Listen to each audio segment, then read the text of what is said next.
Bienal Internacional do Livro de Pernambuco.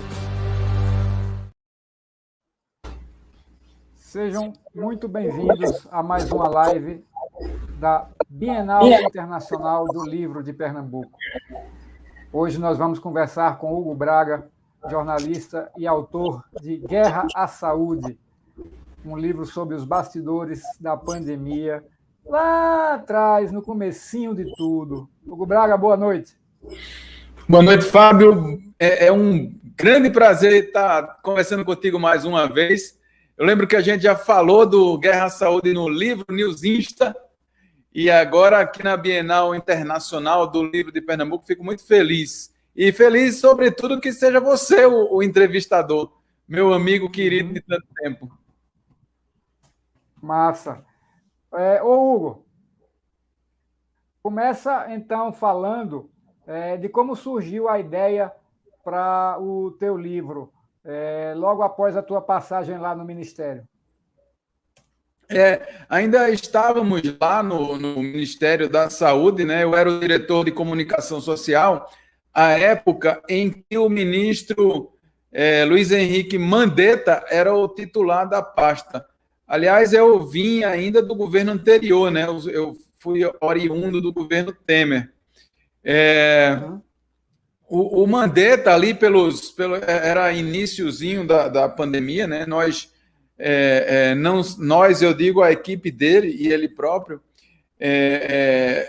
ainda estávamos em meio àquela briga, entre aspas, com o chefe dele, que era o atual presidente da República, e todos já havíamos nos dado conta de que era um evento histórico que estava se passando diante de nós, e a gente estava ali numa posição de absoluta privilegiada de uma certa forma, porque uma pandemia a gente não pode tratar como um evento que a gente observe e diga, que coisa linda, eu estou olhando de um lugar privilegiado, né? Pandemia é uma coisa muito séria, custa muitas vidas, como a gente está vendo aí, e a gente estava num lugar, eu vou usar a palavra privilegiada, ou privilegiado, né? Um lugar privilegiado, mas talvez esse não seja o melhor adjetivo.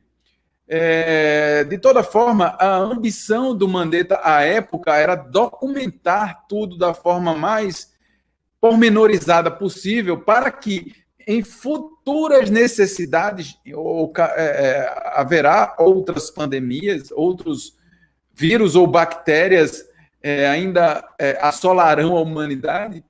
E a ideia dele era ter o que aconteceu no Ministério da Saúde brasileiro neste momento muito bem documentado.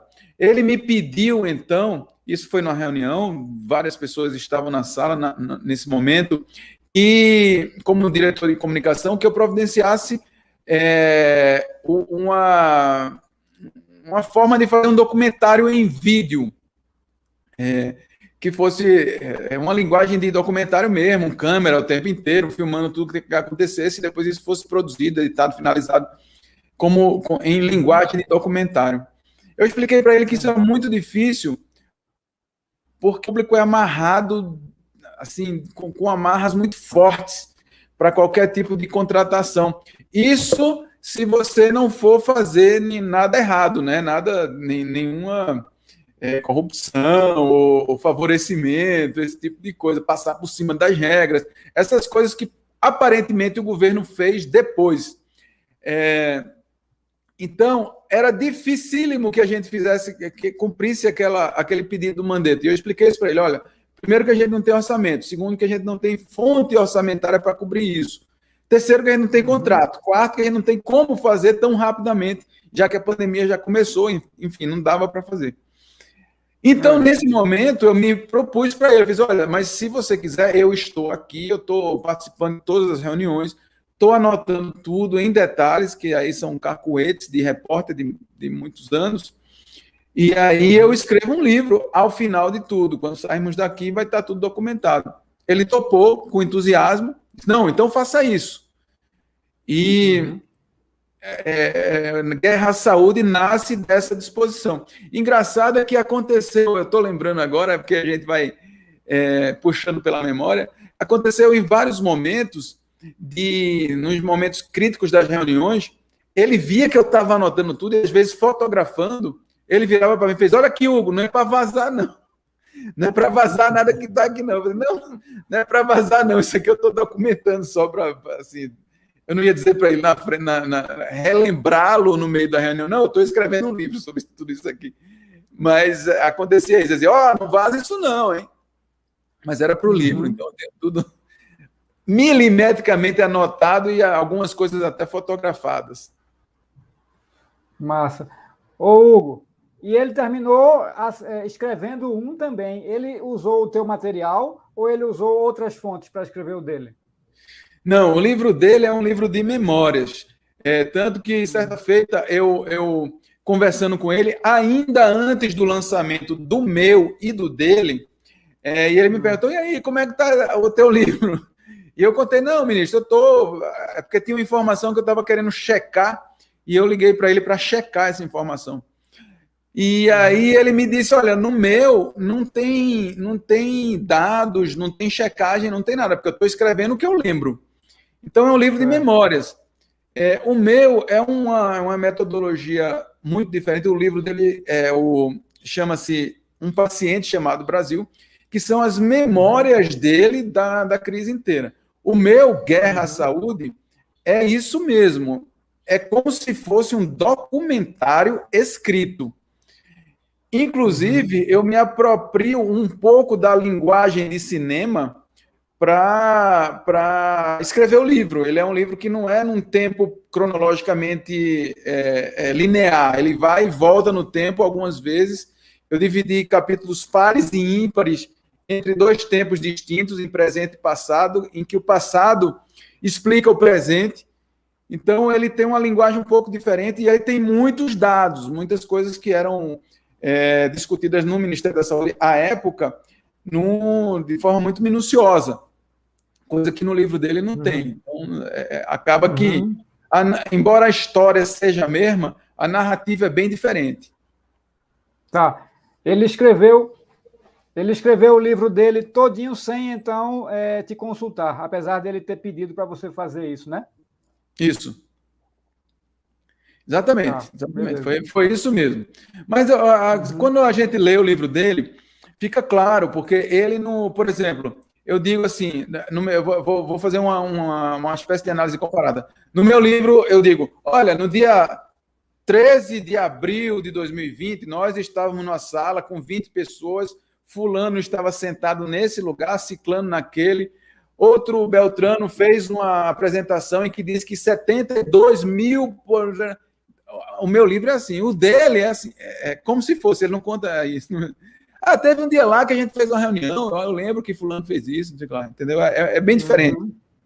A proposta é bem diferente. Ô, Hugo, o teu livro está bem roteirizado mesmo, né? Vai virar filme? Então, se vai virar filme, eu não sei, mas os direitos audiovisuais foram comprados por um cineasta. Beleza.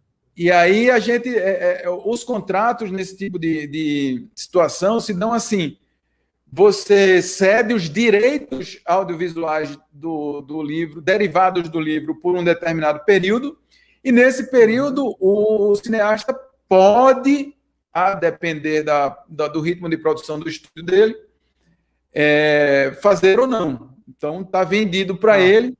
Eu espero que ele vá fazer, porque a história é muito boa para se contar. Mas se vai sair mesmo, a gente não sei, fica só na torcida. Eu acho que vai. Não tivesse notícia mais não dele, né? Não. A última notícia que eu tinha é que ele estava finalizando um outro trabalho. Eu não lembro se era um filme ou um documentário. Ele estava finalizando esse para começar a trabalhar no roteiro de Guerra à Saúde. Então, eu não sei se já finalizou, enfim, não. Acho que não, porque uma das coisas do contrato, uma coisa que inclusive me deixou muito feliz, é que eu participarei da construção do roteiro. Eu serei, óbvio que o roteiro é dele, e eu serei co-roteirista. Então, eu tenho certeza que não começou, porque ele ainda não me convocou para essa sim, função. claro, beleza, maravilha. Vamos aguardar. Ô, Hugo, então fala um pouquinho do conteúdo do livro, enquanto ele não vira filme. Você já destacou aí as partes, os capítulos pares e ímpares, indo e voltando. Fala um pouquinho mais dessa estrutura e de como é que a sequência ela é seguida. Isso aí foi uma coisa, Fábio, assim, muito curiosa, porque eu, inclusive, recebo muito feedback no Instagram de leitores do livro que me escrevem: olha, eu li isso aqui, achei bom. Outros dizem: olha, isso aqui devia estar melhor assim. É engraçado essa interação com o público, é muito construtiva. Um dos leitores me questionou a respeito disso. Mas, poxa, por que você não contou essa história com começo, meio e fim? Você fez essa, nas palavras dele, essa salada de tempo aí. E aí eu expliquei para ele o seguinte: olha, se eu contasse essa história começando do começo e indo para o fim, como se conta uma história de criança, ela ficaria chata. Ela seria mais um relatóriozão. O próprio ministro Mandetta fez isso no livro dele. É uma história que começa no dia tal e vai até terminar. É uma forma de contar a história, funciona. Mas eu preferi fazer uma coisa diferente, porque é o seguinte: o meu livro eu dividi ele entre dois tempos, entre o passado mesmo, e o presente. O presente ele se desenrola dia a dia, a partir do capítulo 1, em capítulos ímpares. Então, o 1 continua no 3, que continua no 5, 7, 9, até chegar no último. Então você avisa para esse leitor do Instagram para ler só os ímpares, então. Ele pode fazer isso, ele lê os ímpares e depois lê os pares, ou ao contrário, né? Então, o último capítulo, se eu não me engano, é o 25, é o último dia, é quando a história acaba. Tem muita gente, inclusive, que chora nesse capítulo, diz que, ai, que emoção, tal. Eu acho massa também a forma como o livro acaba.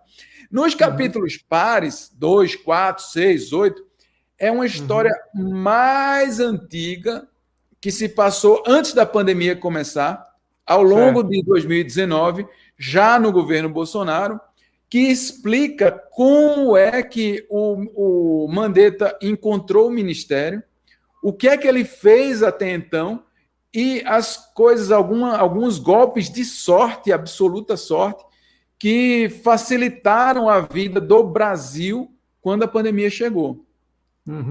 Então é uma coisa que é uma espécie de caldeirão de cultura que explica por que as coisas aconteceram, como os capítulos ímpares se desenrolam. Tá.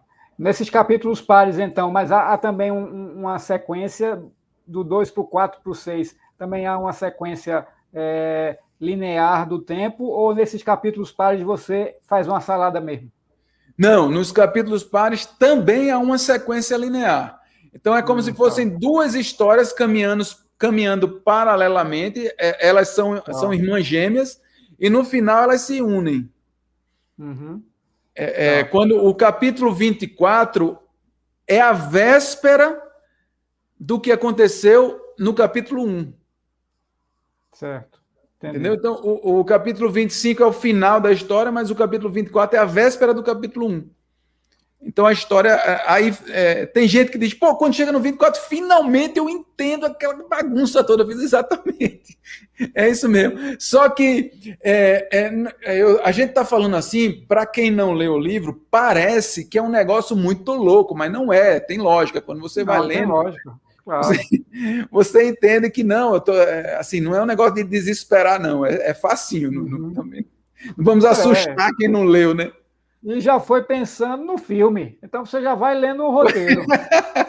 Exatamente. É como se fosse um filme de Hollywood. Ô, Hugo, e quais são os marcos temporais, hein? Para o pessoal também já se situar. Os marcos dos capítulos ímpares e dos pares. Onde é que começa e onde é que termina? O marco temporal do livro inteiro, né, ele começa num sábado, é um dia, se eu não me engano, é dia 29 de março de 2020. Não, começa não. Começa não, ele começa antes. Porque ele não começa depois do começo. Não, mas é porque quando ele começa, o Mandetta está indo ao Palácio do Alvorada pedir demissão. Na verdade, não é pedir demissão, é pegar uma faca e colocar no pescoço do Bolsonaro e dizer, olha, ou você para de falar merda, ou eu vou começar a dizer que você só fala merda por aí. Tá, assim. Agora é melhor você dizer que isso é simbólico, porque senão o pessoal vai achar que ele realmente botou uma faca lá, viu? Olha, não foi uma faca, não. Até porque tempos depois do livro, o Mandetta disse que queria dar um tiro nos filhos do Bolsonaro, e aí os bolsonaristas fizeram o maior escândalo com isso. Ai, pois é. O Mandetta queria matar os filhos do Bolsonaro. Também foi simbólico, tá? O tiro era simbólico. Uhum. Pois então, eu estou usando, elaborando, tá? Não era uma faca mesmo, não. Ele era uma forma de pressionar o presidente a parar de fazer besteira, vamos dizer assim, no começo da pandemia. Então, o livro começa nesse dia. Engraçado que é isso que eu estou falando. No livro do Mandetta, ele também conta a mesma história. Só que o livro do Mandetta, ele pega a história, que foi uma história tensa, teatral, elaborada, cercada de debates e de suspense, e conta como se fosse assim, fui lá no Palácio da Alvorada e falei lindamente com o presidente, e na verdade foi uma coisa bem tensa, a realidade foi mais crua. Por isso que eu digo que há uma diferença de proposta entre os dois livros, entre um livro de memórias, que é como o cara se lembra dentro da sua conveniência psicossocial, vamos dizer assim, e como um jornalista conta na crueldade dos acontecimentos. Então, o livro começa aí, o marco temporal é esse. E por que é esse? Porque foi deste momento que a guerra à saúde foi deflagrada pelo governo Bolsonaro.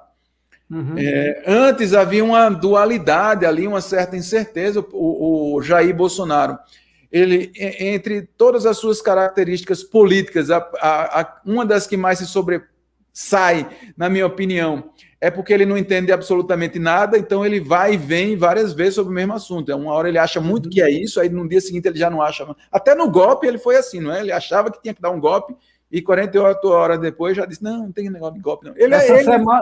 Essa semana foram os absolventes, né? Rapaz, eu fiquei com tanta raiva dessa história, nem me fale, viu? Mas é um exemplo recente disso que você está falando, porque primeiro ele disse que não ia dar e depois já está dizendo que vai dar agora. Exatamente. Ele não tem certeza absoluta sobre absolutamente nada, porque ele é assim mesmo, ele é um político ignábil, vamos dizer assim. Ele sempre foi, não é de agora. Todo mundo que o conhecia antes já sabia disso. Ele é um político, assim, ele é muito próximo da nulidade a respeito de qualquer tema. Ele é um bom polemista, isso não podemos negar. Mas, enfim, voltando para o livro, ele começa desse ponto, que foi desse ponto que a guerra foi declarada, né? Certo. E nos capítulos, a partir desse marco temporal, nos capítulos ímpares, aí é dia após dia. Dia 29, 30, 31, 1º e assim vai. Já nos pares, os saltos são maiores, mas ele começa em dezembro de 2019, eu de férias no Recife, tomando banho de mar em Boa Viagem, mostrando o tubarão a meu filho, de férias comigo, e eu voltando para Brasília às pressas, porque minha demissão, então esperada, não saía de jeito nenhum, eu tinha que voltar para trabalhar. Tá, agora essa parte do tubarão é ficção, né? Claro. Pior que não, Fábio. Pior que não, aconteceu mesmo. Porque os recifenses não vão muito à praia, as pessoas não sabem disso, mas é verdade. Isso, a praia vive cheia, rapaz. Conversa. Vamos dizer assim, golfinho, rapaz. Metade dos recifenses não vai à praia. Mas eu, quando estou aí, só vivo na praia. Aliás, quando eu morava aí, também só via na praia. Então, vez por outra, a questão dos tubarões no Recife é muito conhecida, mas vez por outra, vem O pessoal das barraquinhas ali chama de botos, mas são golfinhos, na verdade, que Exatamente, vem comer sardinha na beira do mar. Os cardumes de sardinha que vem. E muita gente confunde com tubarão, sobretudo porque a praia é cheia de placa. Olha, aqui tem tubarão, proibido o banho e tal. E nesse dia aconteceu isso. Tinha lá um cardume de sardinhas e os golfinhos vieram comer as sardinhas. E aparece a barbatana dele lá longe. E começou aquele zum, zum, zum na areia. Tem tubarão, tem tubarão, tem tubarão. Aí uma mãe grita ali, tubarão, volta pra cá. Aí a praia toda se mobiliza. Os caras das barraquinhas descem, dizendo, tubarão que nada, isso aí é boto, eles ficam dizendo. E eu conto essa história, aconteceu mesmo. E não era tubarão. E eu até, como pai, conto uma falha minha na hora, porque eu, na expectativa de ser tubarão, dizer, olha, filho, vem ver o tubarão aqui comigo. Aí eu disse, não, é boto, é golfinho. Então é golfinho, deixa pra lá, vem, volta pra brincar. E golfinho talvez fosse até melhor do que tubarão, né? Tá vendo só? Mas então, aí a partir desse momento eu conto, olha, eu estava nesse momento, o governo Bolsonaro começou dessa forma. Por que eu conto isso? Porque eu precisei voltar para Brasília para assumir o cargo que já era meu, já que eu não era demitido. E aí tem aquela primeira parte do governo de cassação aos petistas no governo federal e tudo, e isso está envolvido com essa história. Por isso que eu conto. Que eu precisei voltar, e aí eu volto, e como eu não era demitido, porque a cassação aos petistas dentro do Ministério da Saúde com o Mandetta não foi uma cassação tão radical como foi, por exemplo, na Casa Civil, em que o Onyx Lorenzoni demitiu todo mundo, demitiu todas as pessoas que trabalhavam lá. No Ministério da Saúde não foi assim. Ele não quis nem pesquisar, né? Não. Porque no caso do Mandetta, pesquisaram. Eu fui pesquisado. Aliás, o cara disse que ia ligar para você, Fábio Lucas, para perguntar se eu era petista. Não ligaram, não. Eu acho que acharam que eu era petista também. Pode ser. Porque me perguntaram assim, não, você é petista e tal. Eu falei, olha, eu não sou petista, nem sou... antipetista, não sou nada disso. Eu só tive uma vez na minha vida que eu quase me aglomero politicamente, que foi com Gustavo Krause. E aí eu contei Gustavo Krause, da nossa história do começo ali na nossa faculdade de jornalismo e tudo. E aí, meu hoje grande amigo, o doutor Alex, que hoje é diretor da Anvisa, né? À época era chefe de gabinete, também pernambucano, disse, olha, eu conheço o Fábio Lucas, conheço o pai dele, o Paulo Roberto, eu vou checar se essa sua história é verdade. Não, pode checar, é verdade mesmo. Então, por isso que eu acho relevante contar, porque o governo Bolsonaro, no começo, Não, ele continua sendo uma grande maluquice, mas no começo ele era uma maluquice mais frenética, vamos dizer assim, porque tinha essa... Agora, o pior dessa maluquice, dessa caça, dessa doidice de demitir todo mundo, até porque o governo que terminou não era petista. Vamos começar daí. Segundo os petistas, era um governo golpista do Temer, né? Exatamente. Então já começa daí. E a outra coisa é que eles passaram uns 6 meses, pelo menos, ou mais, em alguns cantos ou mais, sem ninguém nos cargos, porque estava procurando. E aí teve problema na educação, na saúde, em vários lugares, né? Enfim. É isso, Fábio. Eu acho que o governo, o bolsonarismo, vamos falar assim, eu fico muito triste de usar essa expressão, porque um país rico como o Brasil, com um povo tão maravilhoso quanto é o brasileiro, existiu o bolsonarismo, num futuro, daqui a 20, 30 anos, vamos lembrar disso como uma espécie de nazismo, que é uma espécie de delírio coletivo. Mas, enfim, o que é que eu posso fazer? Existe mesmo. Então, o bolsonarismo, ele tem características que o aproximam demais do petismo do começo dos anos 2000, quando o Lula chega ao poder, vamos dizer assim, né? Que é uma certa crença de que a verdade está do meu lado e só a verdade vos libertará, e quem está contra mim é meu inimigo. E, enfim, tem essa coisa que é muito parecida. Assim como quando o PT chegou ao poder, foi em 2000 2002, com Lula, eles não tinham quadros suficientes para preencher a máquina pública, se deram conta disso e precisaram compor com outras forças que tinham quadros. Sim. O bolsonarismo foi a mesmíssima coisa, eles chegaram expulsando todo mundo e de repente, pô, mas a gente não tem quem botar, senão esse negócio vai parar. E aí começaram a compor com outras forças.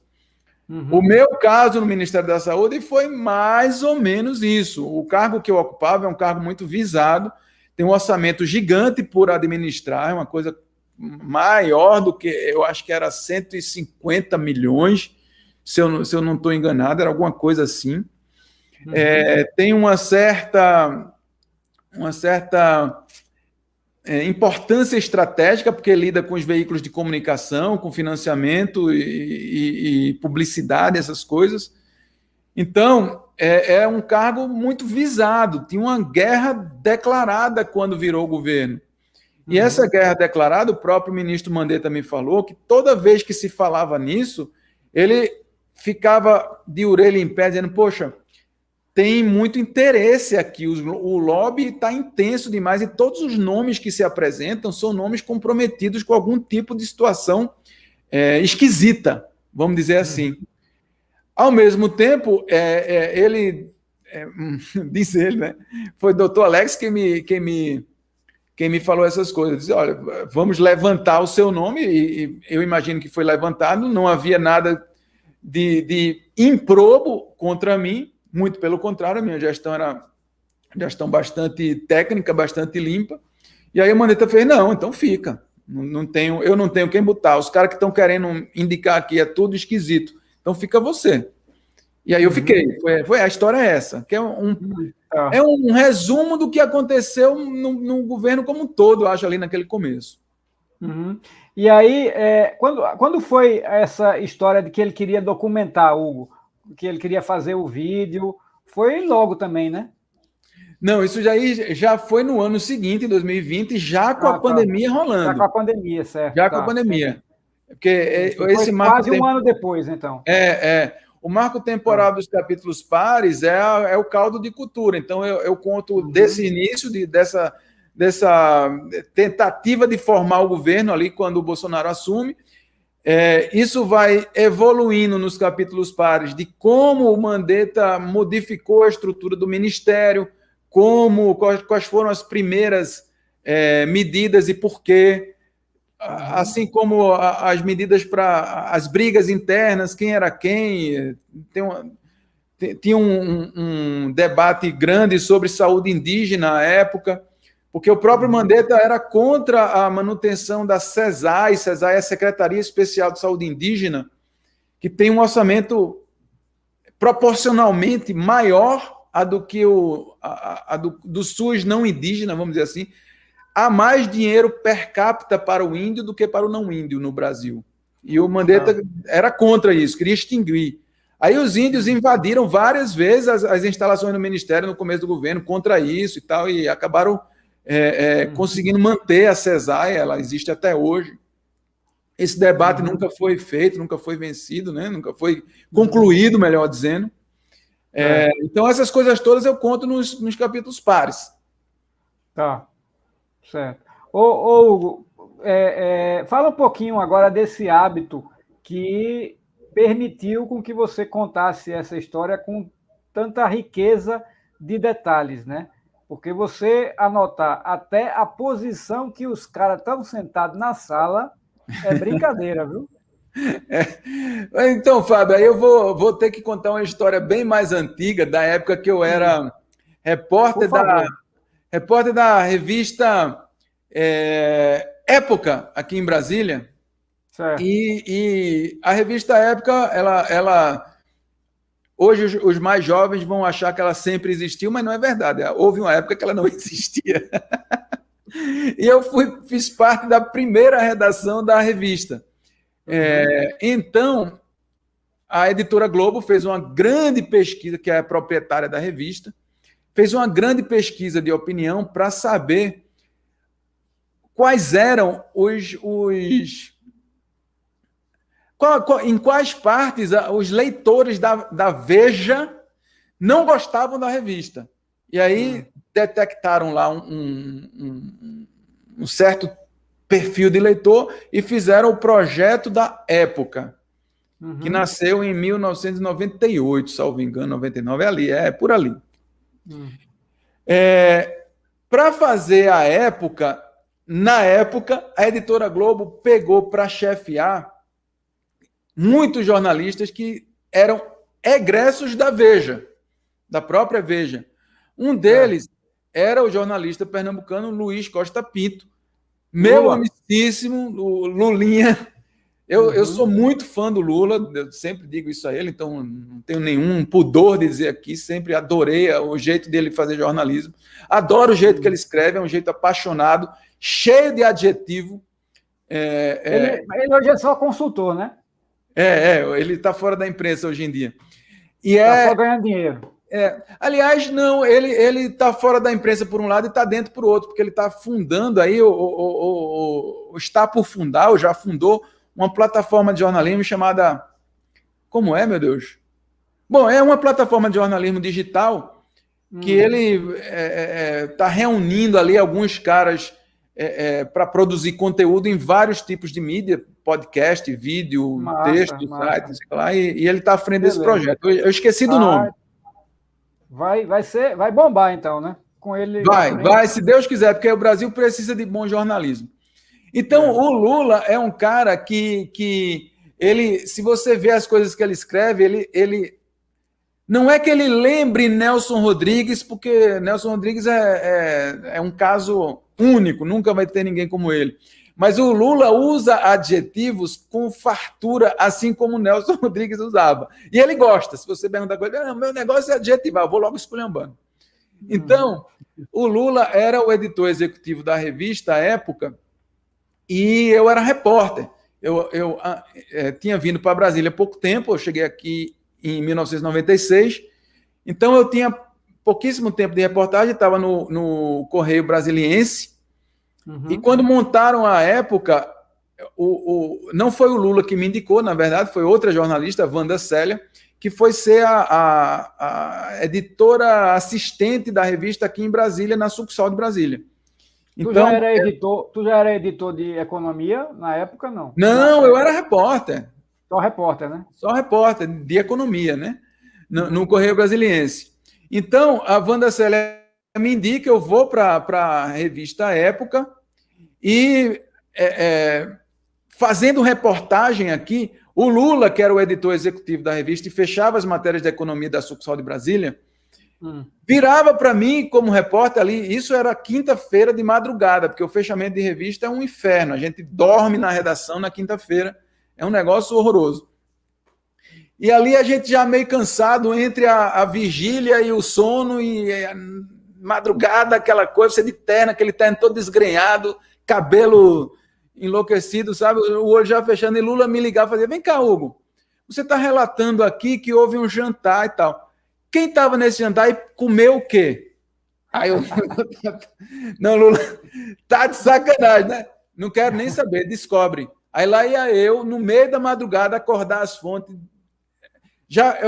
Teve um cara que deixou de falar comigo por causa disso, um cara lá de São Paulo. Não sei por quê, eu não sei por quê. Exatamente.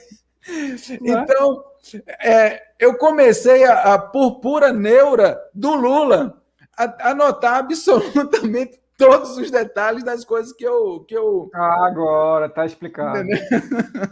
Isso meio que virou um cacuete. Então, assim, eu presto atenção nessas coisas, entendeu? E por isso que no livro eu consigo falar com esse nível de detalhamento. Agora, as coisas de 2019, você ainda não tinha o livro no horizonte, né? Mas mesmo assim você usou essas notas e também puxando pela memória, porque tem que ter uma memória muito boa para fazer isso, né? As coisas de 2019, ou seja, os capítulos pares, a estrutura deles é um pouco diferente da dos ímpares. A dos ímpares é que tem essa riqueza de detalhes absurda. A dos pares é menos. É menos justamente porque são coisas que eu estava puxando ali da memória. Mas quando um narrador ele se propõe a narrar alguma coisa, ele lembra desse tipo de coisa se ele tiver esse feeling, vamos dizer assim. E aí eu vou citar um exemplo, talvez o melhor exemplo, porque eu li um livro chamado A Guerra do Fim do Mundo. É um livro sobre Canudos, escrito pelo peruano Prêmio Nobel de Literatura. Ah, Jesus, como é o nome dele mesmo? Já eu lembro. Certo. Já eu lembro. É o melhor livro que se pode ler sobre a Guerra de Canudos. Aí você vai dizer que eu estou cometendo um atentado à literatura brasileira, porque o melhor livro só pode ser Os Sertões, escrito, que inaugura Mário Vargas Llosa. Acabei de receber a colinha aqui. Vargas Llosa. Então, em A Guerra do Fim do Mundo, Vargas Llosa conta Canudos com um nível de detalhamento tão absurdo, mas tão absurdo, que você faz, não, esse cara estava lá, não é possível. E depois, quando você vai investigar um pouco a obra, ele foi à região, ele foi à Bahia, entrevistou todo mundo que passou na frente dele detalhadamente, conversou com as pessoas e não fez uma anotação, ele não tinha bloco de notas. Ele não anotou nada, ele conversou com todo mundo, tal. Nas conversas ele desce ao nível de detalhe máximo que ele podia, mas ele não anotou nada. E ele escreveu o melhor livro que existe sobre a Guerra de Canudos, que é A Guerra do Fim do Mundo. Então, não é que eu tenha pretensão de ser Vargas Llosa, não é nada disso. É que eu digo que quando você está ligado nesse tipo de coisa, você consegue escrever até com certa facilidade. Tá certo. Me diz uma coisa, conta agora para a gente um pouquinho do clima que você viveu naqueles dias, nesses meses em que o livro trata, e hoje, como é que você olha para trás e vê aquilo tudo que era realmente uma guerra declarada, era uma confusão enorme e uma perspectiva só de tragédia mesmo, como terminou se consumando no país. Mas hoje, pelo menos, depois que a vacina as vacinas foram produzidas e começaram a chegar, a gente tem pelo menos um vislumbre de controle junto com o resto do mundo. Não é nada aqui de privilégio, não. É porque está acontecendo, porque as vacinas, ainda bem que estão funcionando, né? Mas como é que você está vendo isso que a gente passou e como é que você compara com aquele momento que você vivenciou tão intensamente? A diferença, Fábio, fundamental é que naquela época ninguém sabia nada sobre a doença, nem sobre tratamento, nem sobre terapia. Não existia vacina, não existia informação, não existia protocolo, não existia nada. Estava tudo sendo criado naquele momento. Então, uma pandemia estava chegando, era um vírus respiratório, portanto, um vírus que passa muito facilmente de um hospedeiro a outro, e não se sabia sequer como calcular quantos leitos precisaria meu sistema de saúde. Como é que se calcula isso? Não tinha parâmetro. O Brasil construiu um parâmetro a partir da Itália, trazido pela OMS, né, na verdade pela Organização Pan-Americana de Saúde, que é um braço da OMS para as Américas, mas era uma coisa assim, considerando-se que a população se comporta desta forma numa democracia ocidental, tudo partia daí. Então temos que 80% da população vai contrair o vírus. Não, aí você aplica os conceitos de epidemiologia, né? Pelo menos metade da população tem que contrair o vírus para a coisa começar a baixar. Então, em 210 milhões de habitantes, como é o Brasil, pelo menos 105 milhões vão pegar o vírus. Desses 105 milhões, 80% vão ter o vírus e não vão ter nada de sintomas. Vai sobrar então, ali por volta de 20 milhões de pessoas. Dessas, elas vão ter sintomas e algumas vão agravar. Quantas vão agravar? Segundo, na Itália, a porcentagem foi tal. Isso no Brasil dava próximo de 1 milhão de pessoas. Então, 1 milhão de pessoas vão ter a forma grave de Covid. Eu preciso ter 1 milhão de leitos de UTI. Uhum. Mas é 1 milhão porque elas não vão pegar todas ao mesmo tempo. Elas vão pegar umas no começo, outras no meio, outras no fim. Quanto tempo dura a internação de um leito de UTI? Aí, dura entre 10 e 20 dias, a depender do não sei o que lá. Então, beleza. Considerando que essas 1 milhão de pessoas, cada um fica entre 10 e 20 dias, podemos dizer, assim você ia fazendo os cálculos meio que no escuro. Certo. Então, era tudo muito incerto e ao mesmo tempo, com razão, a população ficava numa neura, num pânico total, as pessoas ali com muito medo, e os profissionais de saúde, que era quem deveriam absorver essa demanda instantânea por saúde pública, né? Saúde coletiva, melhor dizendo, também estavam morrendo de medo, porque não sabia direito que doença era essa. Houve um momento em que a gente achava que isso era a praga do Egito, pegou, morreu. Então, as pessoas estavam num nível de estresse emocional muito grande. E o Ministério da Saúde, no meio desse nível de estresse emocional e dessas dúvidas todas, ele se agarrava ao conhecimento científico, que era, então, como sempre será, o que há de mais certo que se pode fazer num ambiente de incerteza.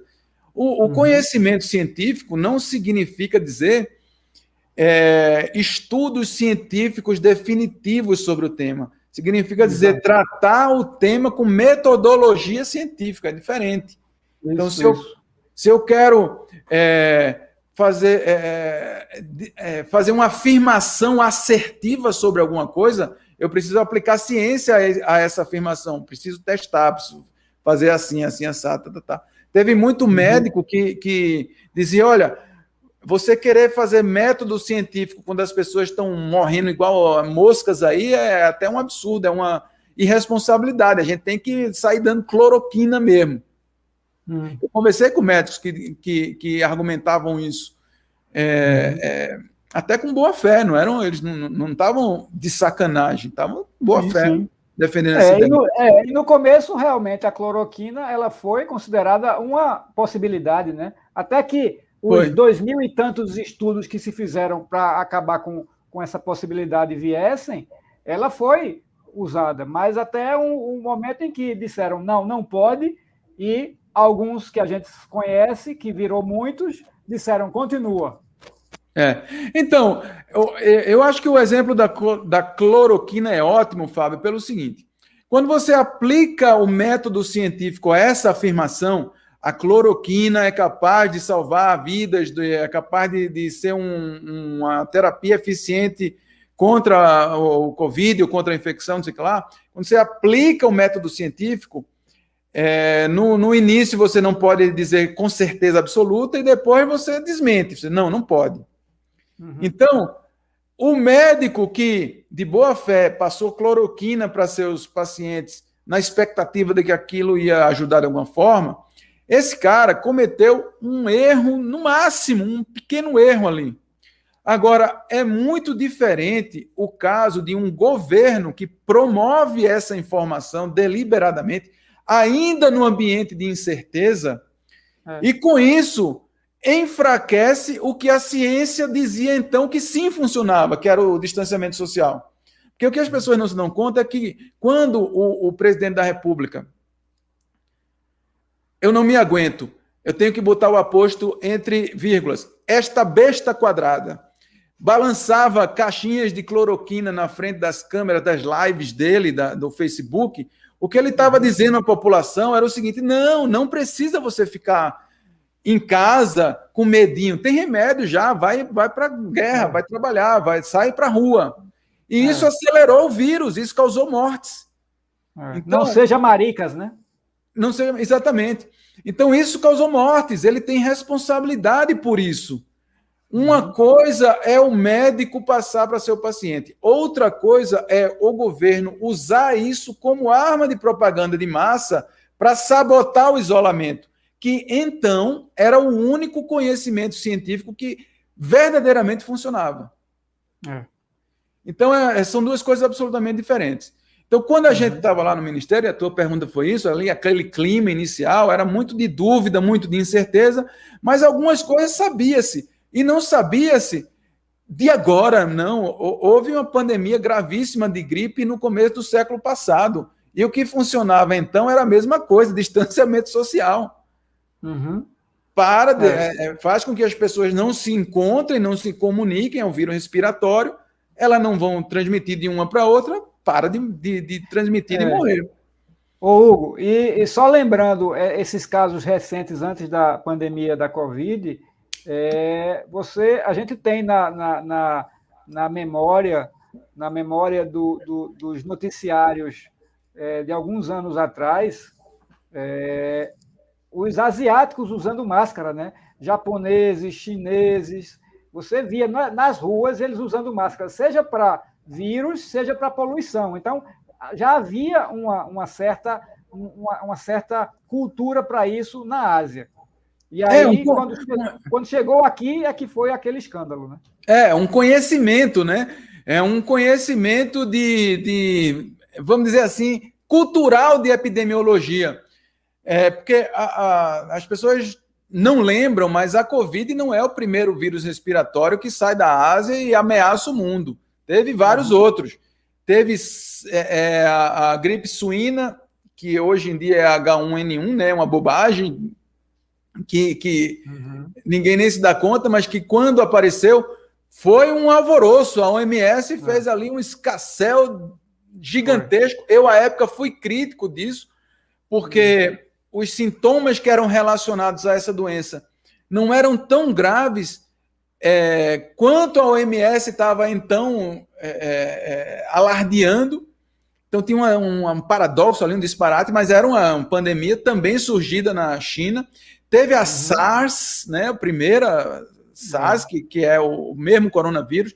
Teve a MERS, que era também uma pneumonia aguda, também saída da China, mas que ficou ali no Oriente Médio, mas que gerou um alerta mundial. E, finalmente, teve a Covid, o novo coronavírus, que é essa pandemia que a gente está agora, que é a SARS-2.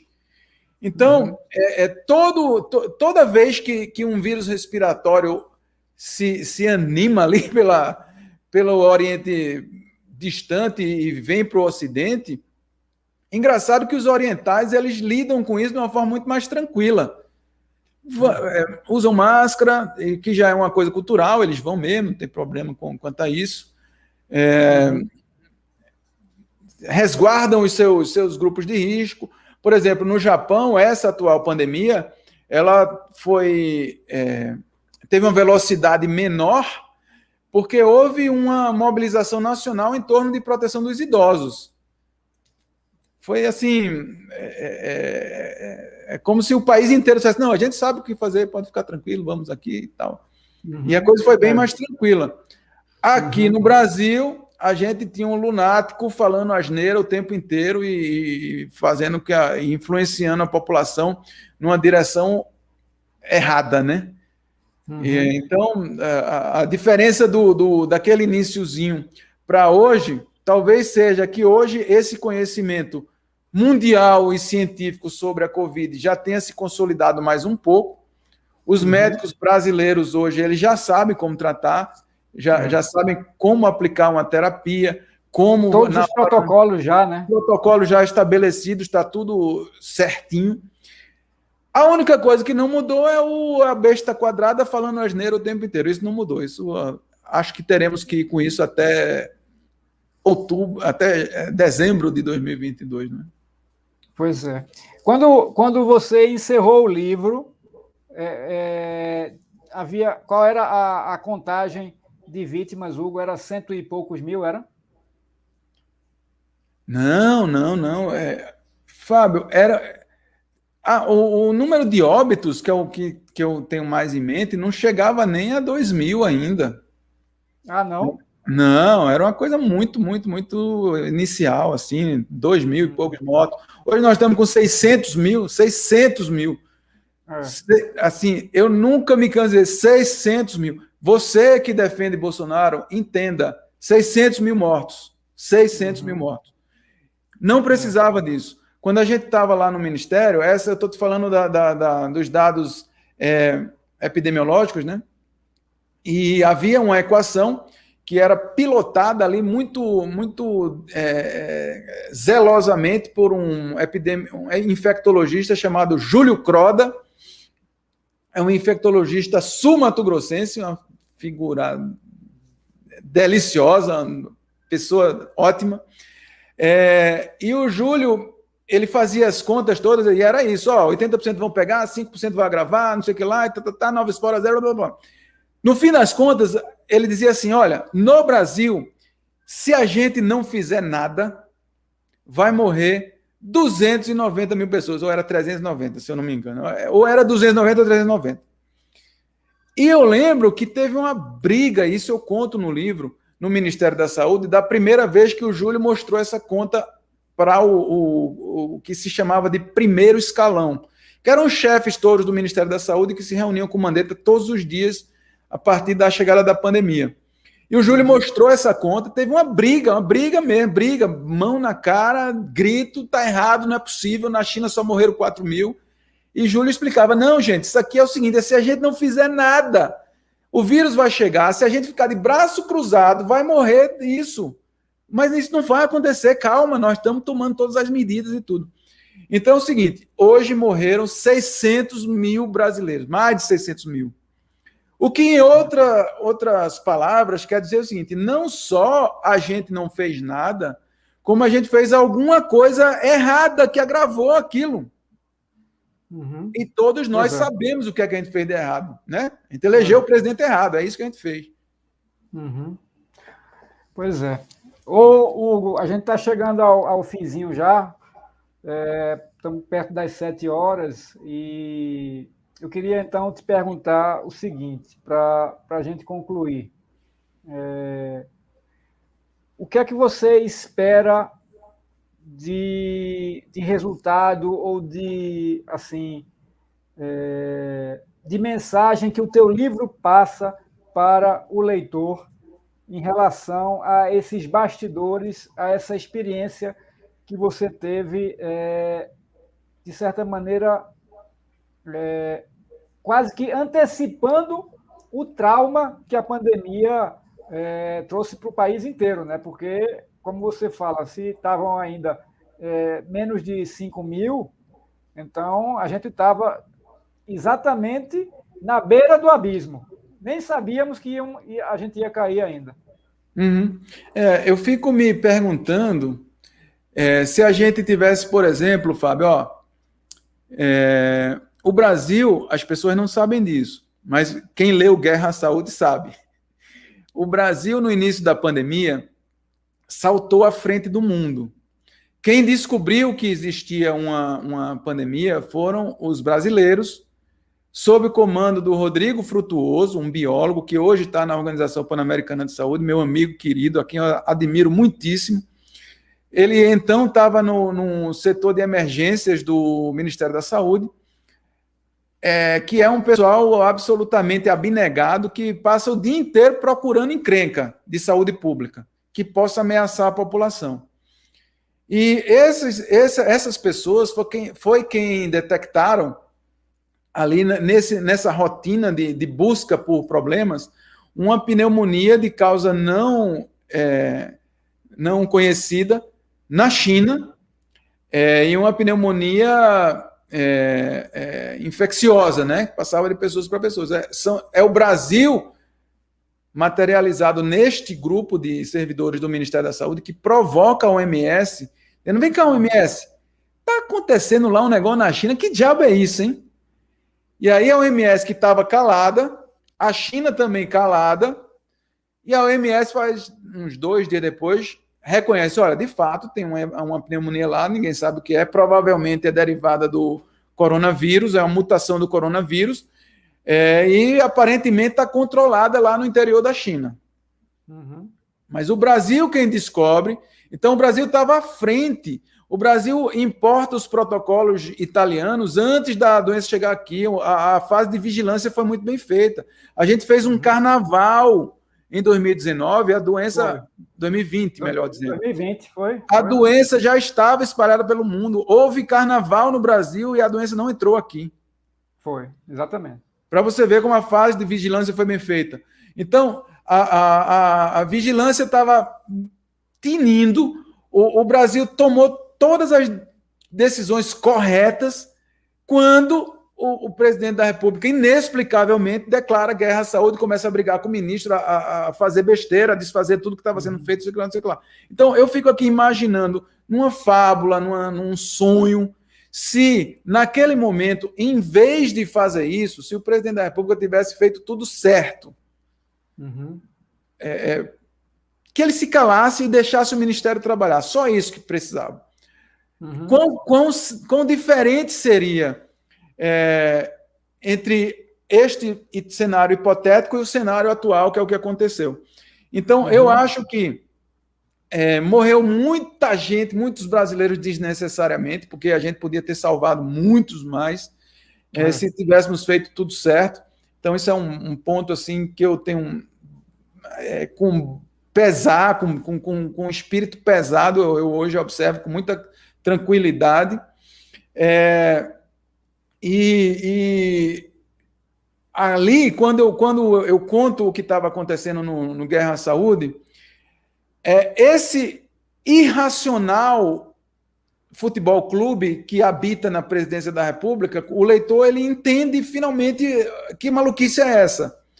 Porque ali já estão presentes o esquema de fake news que coabita a presidência da República, como eles usam, qual é o tipo de mentalidade que se desenvolve ali, que irradia nos escaninhos do poder. Tudo isso está no Guerra à Saúde. E a insegurança que você já mencionou também, né? Isso. Essa insegurança... Eu não chamaria de insegurança, porque o inseguro, ele é, antes de tudo, um cara bem intencionado. No caso do Bolsonaro, ele não é um bem intencionado, ele é um mal intencionado, então não é inseguro, é outro adjetivo que já eu vou achar um melhor. Então, desde o Guerra à Saúde, em que você entende o processo inteiro, aconteceram coisas muito piores. Por exemplo, o escândalo do Prevent Senior, que está sendo investigado pela CPI. Aquilo ali é uma coisa nazista. Não tem outra forma de observar. Eram experiências com os seres humanos. Os seres humanos não foram avisados. Olha, vocês estão sendo experimentados aqui. Não, eles estavam sendo cobaias sem serem avisados. Muitos morreram. E tudo isso pensado dentro do Palácio do Planalto, com um gabinete paralelo. Não era pelo Ministério da Saúde nomeado, que sai o nome dos caras no Diário Oficial. Não, eram pessoas que aconselhavam ali o presidente da República no submundo das sombras escuras do esgoto do Palácio do Planalto. Então, só isso já é de um absurdo tão grande, e isso não está em Guerra à Saúde, e não está por uma questão de cronologia, porque quando o Mandetta saiu, e eu também, isso ainda não tinha acontecido. Isso aconteceu depois, né? Mas, assim, pega o conhecimento de cenário que Guerra à Saúde propicia e eleva às alturas, a atmosfera, entendeu? Então, é isso. A diferença entre um momento e outro é basicamente esse. Bom, Hugo Braga, muito obrigado mais uma vez por ter aceito aqui o convite, participar da 13ª Bienal Internacional do Livro de Pernambuco. Vamos ver se na próxima edição você vai estar aqui presente com a gente para conversar pessoalmente sobre o filme, sobre o livro e sobre alguma outra coisa que venha por aí. Vamos escrever outro livro agora para poder estar na próxima edição da Bienal. Eu que agradeço, Fábio. Falar contigo é sempre uma alegria gigante para mim. E na Bienal do meu estado, que eu sou pernambucano desde que nasci, mais feliz ainda. Eu que agradeço. Obrigado, valeu, boa noite. Boa noite a todo mundo que acompanhou também, seja ao vivo, seja gravado, que vai ficar aí no site ebienal.com para quem quiser ver depois. Um abraço a todo mundo, Hugo, valeu, até a próxima. Tchau.